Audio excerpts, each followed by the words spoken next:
नमस्कार, फाइटर समाचार में आपका स्वागत है। पेश है आज 1 दिसंबर शाम 4 बजे राजस्थान की खास खबरें। देश में पहली बार होने वाली डिजिटल जनगणना के पहले चरण की तैयारियों के लिए राजस्थान में जल्दी प्री टेस्ट आयोजित किया जाएगा। मकान सूचीकरण के लिए होने वाले इस प्री टेस्ट की प्रक्रिया को आगे बढ़ाने के लिए मास्टर ट्रेनर और फील्ड ट्रेनरों को 3 दिवसीय प्रशिक्षण दिया जाएगा। हालांकि पंचायतों के पुनर्गठन को लेकर चल रही तैयारियों के चलते जनगणना का कार्य अगले साल जनवरी माह में शुरू होगा। प्रशिक्षण प्रक्रिया को गति देने के लिए राजस्थान जनगणना कार्य निदेशालय में मास्टर और फील्ड ट्रेनरों को आवश्यक तैयारी की जाएगी। इसके बाद प्रदेश भर में प्रशिक्षण प्रक्रिया को आगे बढ़ाया जाएगा। इस डिजिटल तरीके को लेकर प्रशिक्षण में विशेष ध्यान दिया जाएगा और यह प्रक्रिया का प्रदेश में पहला बड़ा अभ्यास भी होगा। केंद्र सरकार ने इस बार पूरी जनगणना को डिजिटल माध्यम से कराने का निर्णय किया है। पहली बार लोगों को स्वयं अपनी जानकारी ऑनलाइन माध्यम से भरने की सुविधा मिलेगी। जयपुर पोक्सो कोर्ट के जज केसी अटवासिया ने नाबालिग का अपहरण कर गैंगरेप करने वाले अभियुक्त जितेंद्र और कमलेश को 20 साल कैद की सजा सुनाई है। पीड़िता को महाराष्ट्र ले जाकर उसके साथ 15 दिन तक दुष्कर्म करने वाले पीड़िता के रिश्तेदार को भी 20 साल कैद की सजा सुनाई है। कोर्ट ने अभियुक्त पर 5,25,000 का जुर्माना भी लगाया। पीड़िता के भाई ने 16 जनवरी 2022 को थाने में रिपोर्ट दी थी। पुलिस ने 15 दिन बाद पीड़िता को नासिक से बरामद किया और तीनों आरोपियों के खिलाफ कोर्ट में चालान पेश किया। गवाही के दौरान पीड़िता ने कहा कि एक आरोपी ताई का रिश्तेदार है। दिसंबर 2021 में रात को उसने दुष्कर्म किया। कुछ दिन बाद जितेंद्र ने भी दुष्कर्म कर वीडियो बना लिया। जितेंद्र और उसका दोस्त कमलेश वीडियो वायरल करने की धमकी देकर उसे ले गए और दुष्कर्म किया। तीसरा आरोपी 15 जनवरी को उसे महाराष्ट्र ले गया, जहां उसने 15 दिनों तक दुष्कर्म किया। राजधानी जयपुर खोले के हनुमान जी में आयोजित 65वां लक्की अन्नकूट महोत्सव Oxford book of world record में दर्ज हुआ है। महोत्सव में 87.5 टन खाद्य सामग्री से प्रसादी बनाई गई। एक दिन में 2,22,030 भक्तों ने प्रसादी ग्रहण की। नरवर सेवा समिति खोले के हनुमान जी के महामंत्री बृजमोहन शर्मा को संस्था की ओर से प्रमाण पत्र देकर सम्मानित किया। प्रमाण पत्र पर Oxford book of world records, Birmingham, United kingdom अध्यक्ष पंकज हर्ष और चेयरमैन आलोक शर्मा के हस्ताक्षर हैं।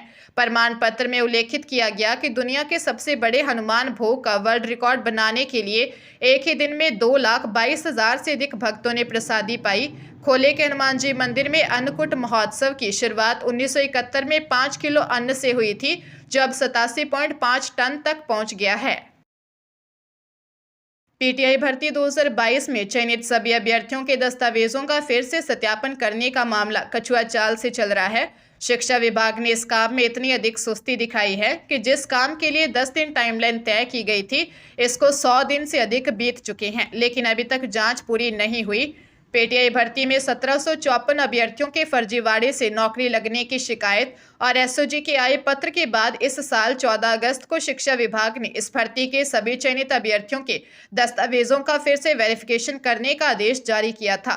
विभाग ने सभी 9 मंडलों को जांच की पूरी करके 10 दिन में यानी 24 अगस्त तक रिपोर्ट देने के निर्देश दिए थे, लेकिन इससे 10 गुना अधिक समय बीत चुका है, लेकिन अभी तक विभाग की जांच ही पूरी नहीं हुई। ऐसे में विभागीय कार्य प्रणाली पर सवाल खड़े होते हैं। पंजाब के जलंधर के लोहिया थाना क्षेत्र में मां बेटी से हुए सामूहिक रेप मामले में पुलिस ने 3 आरोपियों को गिरफ्तार किया है। यह जानकारी एसएसपी हरविंदर सिंह विर्क ने दी। एसएसपी विर्क के अनुसार घटना 23-24 जुलाई को दरमियानी गांव कंगकला में हुई। खेत में मजदूरी करने वाले एक प्रवासी परिवार की मां और उसकी 19 वर्षीय बेटी को हथियारों के बल पर रेप किया गया। आरोपियों ने दामाद और 3 छोटे बच्चों को बंधक बना लिया। पीड़िता मां बेटी ने पुलिस को बताया कि 4 अज्ञात व्यक्ति जबरन मोटर पर बने कमरे में घुस आए।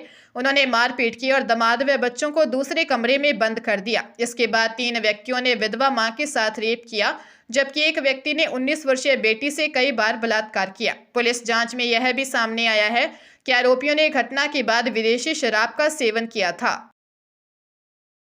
आरपीएससी द्वारा 7 दिसंबर से ली जाने वाली असिस्टेंट प्रोफेसर परीक्षा 2025 में 606 अभ्यर्थियों ने आवेदन वापस ले लिए हैं। ये वे आवेदक हैं जो निर्धारित शैक्षणिक योग्यता पूरी नहीं करते थे। अब इस भर्ती परीक्षा की दौड़ में केवल 92,600 अभ्यर्थी रह गए हैं।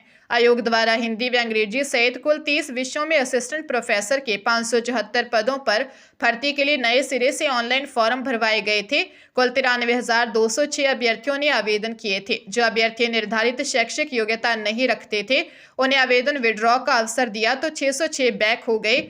अब एक पद के लिए अभ्यर्थियों की संख्या 161 रह गई। परीक्षा 7 दिसंबर से शुरू होगी। पहले दिन राजस्थान का सामान्य ज्ञान की परीक्षा होगी। यह परीक्षा अजमेर व जयपुर सहित 7 विभिन्न जिला मुख्यालयों पर होगी। परीक्षा का समय दोपहर 12 से 2 बजे तक रहेगा। भरतपुर, बीकानेर, जोधपुर, कोटा और उदयपुर में भी यह परीक्षा ली जाएगी। भारतीय रिजर्व बैंक ने देश के सबसे बड़े निजी बैंक HDFC पर 91 लाख रुपए का जुर्माना लगाया है। केंद्रीय बैंक ने यह कार्रवाई कई नियामकीय और वैधानिक नियमों के उल्लंघन के कारण की है। RBI के अनुसार बैंक में KYC अनुपालन, ब्याज दर निर्धारण प्रक्रिया और आउटसोर्सिंग से जुड़े नियमों का ठीक से पालन नहीं किया गया। RBI की जांच में सामने आया कि बैंक ने KYC से संबंधित कार्यों को बाहरी एजेंटों को सौंप दिया, जबकि नियमों के अनुसार यह जिम्मेदारी पूरी तरह से बैंक की ही होती है। KYC जैसे संवेदनशील क्षेत्र में आउटसोर्सिंग को RBI ने गंभीर लापरवाही माना। इसी तरह RBI ने पाया कि बैंक ने एक ही तरह के ऋण में अलग अलग बैंक मार्च अपनाए थे। इस वजह से ब्याज दर निर्धारण में पारदर्शिता और एकरूपता नहीं रही, जो नियामकीय दिशा निर्देशों के उल्लंघन की श्रेणी में आता है। हरियाणा के महेंद्रगढ़ में एक 62 वर्षीय बुजुर्ग की स्कॉर्पियो गाड़ी से टक्कर मारकर हत्या कर दी गई। आरोपियों ने गली में खड़े बुजुर्ग को पहले पीटा, इसके बाद गाड़ी से टक्कर मारकर हत्या कर दी। पुलिस फरार आरोपियों की तलाश में जुटी है।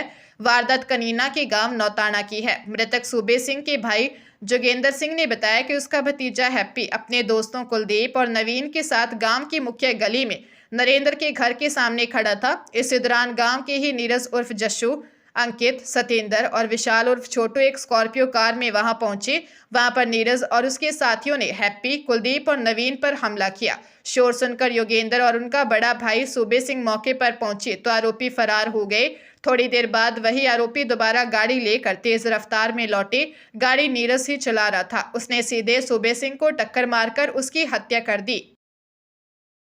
राजधानी जयपुर के विश्वकर्मा इलाके में साइबर ठगों ने एक व्यक्ति को शेयर मार्केट में ऑनलाइन ट्रेडिंग का झांसा देकर 34,84,000 पे ठगी करने का मामला सामने आया है। पीड़ित JS कॉलोनी निवासी कृष्ण सिंह शेखावत ने विश्वकर्मा थाने में रिपोर्ट दर्ज करवाई है। पीड़ित कृष्ण सिंह शेखावत ने बताया कि उनके मोबाइल पर ऑनलाइन ट्रेडिंग संबंधित लिंक आया।